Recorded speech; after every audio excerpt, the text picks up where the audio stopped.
Shalom. దేవుని పరిశుద్ధ నామానికి మహిమ ఘనత ప్రభావములు కలుగును గాక. మన ప్రభువును రక్షకుడైన యేసుక్రీస్తు యేసుస్వామి నామములో ఆత్మీయులైన మీ అందరికీ నా హృదయపూర్వక వందనాలు, ఉదయకాలపు శుభాలు తెలియజేస్తున్నాను. జకర్యా గ్రంథము 2వ అధ్యాయము 5వ వచనం ద్వారా పరిశుద్ధాత్మ దేవుడు ఈరోజు ఒక చక్కని వాగ్దానమును మన కొరకు సిద్ధపరిచాడు.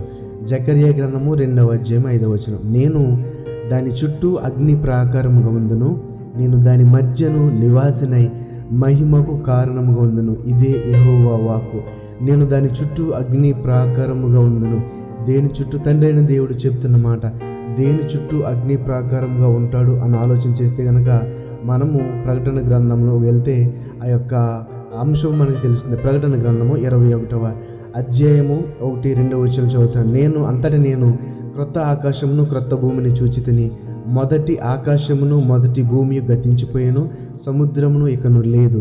మరియు నేను నూతనమైన యెరూషలేము అను ఆ పరిశుద్ధ పట్టణము తన భర్త కొరకు అలంకరింపబడిన పెండ్లి కుమార్తె వలె సిద్ధపడి పరలోకమందున దేవుని యొద్ద నుండి దిగి వచ్చుట చూచితిని. నేను నూతనమైన యెరూషలేము అను ఆ పరిశుద్ధ పట్టణము తన భర్త కొరకు అలంకరింపబడిన పెండ్లి కుమార్తె వలె సిద్ధపడి పరలోకమందున దేవుని యొద్ద నుండి దిగి వచ్చుట చూచితిని. ప్రభునందు ప్రియులారా, ఈ యొక్క మాటలో నేను దాని చుట్టూ అనగా నేను ఈ యొక్క పరిశుద్ధమైన యెరూషలేము చుట్టూ అగ్ని ప్రాకారముగా ఉండి దానిని కావలా కాస్తానని తండ్రి అయిన దేవుడు ఈ వాక్యం ద్వారా మనకి సెలవిస్తుంది. మనం గృహాన్ని కట్టుకున్నప్పుడు మనం ఏం చేస్తామండి? చుట్టూ ప్రాకారాన్ని కట్టుకుంటాం కదా. ఎందుకని?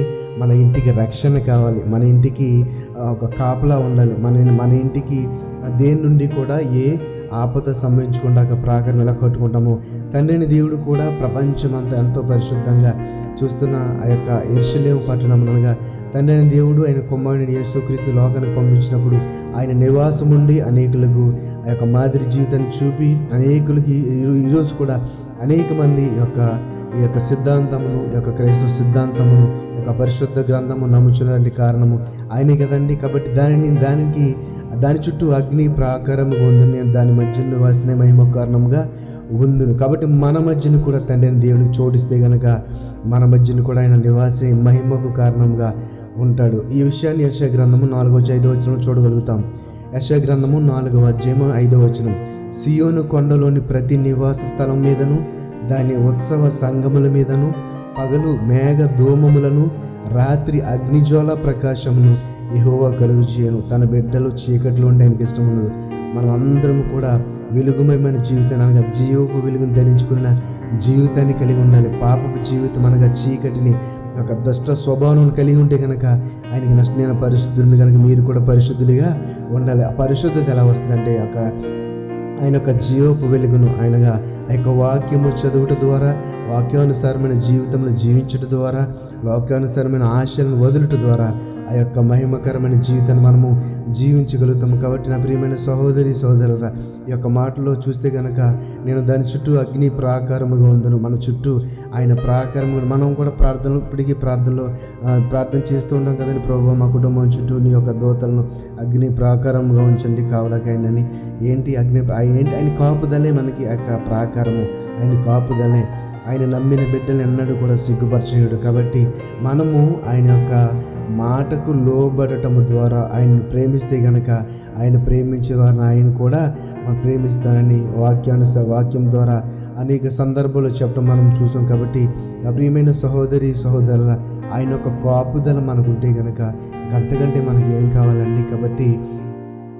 కాబట్టి దేవుని యొక్క చిత్తమునకు మనం లోబడితే కనుక ఆయన కాపుదల మనకి ఖచ్చితంగా ఉంటుందని మనం అర్థం చేసుకోవాలి. కీర్తన గ్రంథం 3వ వచనంలో, యెహోవా నీవే నాకు కేడెము గాను, నీవే నాకు అతిశయాస్పదము గాను, నా తల ఎత్తువాడు గాను ఉన్నావని దావీదు కీర్తన కూడా తెలియజేస్తున్నాడు. ఆయనే మనకి కేడెము, ఆయనే మనకి రక్షణ శృంగము, ఆయనే మనకి ఆ యొక్క అతిశయాస్పదముగా ఉండాలి. మన తల ఎత్తువాడు. మరి తల ఎత్తుకుని తిరగాలంటే పాపము లేనివాడిగా ఉండాలనే విషయాన్ని మనం గమనించాలి. పాపం చేసేవాడు ఎప్పుడు కూడా హృదయంలో తొలుస్తూ ఉంటుంది, అంత కాన్ఫిడెంట్గా ఉండలేడు. అయ్యో తప్పు చేస్తున్నాను అనే ఆలోచన మనిషిని కృంగదీస్తుంది. కాబట్టి మనం అందరం కూడా ఆ యొక్క పాపపు విషయాల జోలికి పోకుండా దేవుని యొక్క ఆ యొక్క పరిశుద్ధతను మనం కూడా ధరించుకుంటే, ఆయన చెప్పినట్టుగా నేను పరిశుద్ధుని కనుక మీరు కూడా పరిశుద్ధులుగా ఉండాలని చెప్తుంటే మనం కూడా పవిత్రమైన జీవితం జీవించగలిగితే, నీతిని యథార్థత కలిగి ఉంటే కనుక అప్పుడే మనం తల ఎత్తువారుగా ఉంటాము, ఆయనకు మహిమ తెచ్చేవారముగా ఉంటాం. కాబట్టి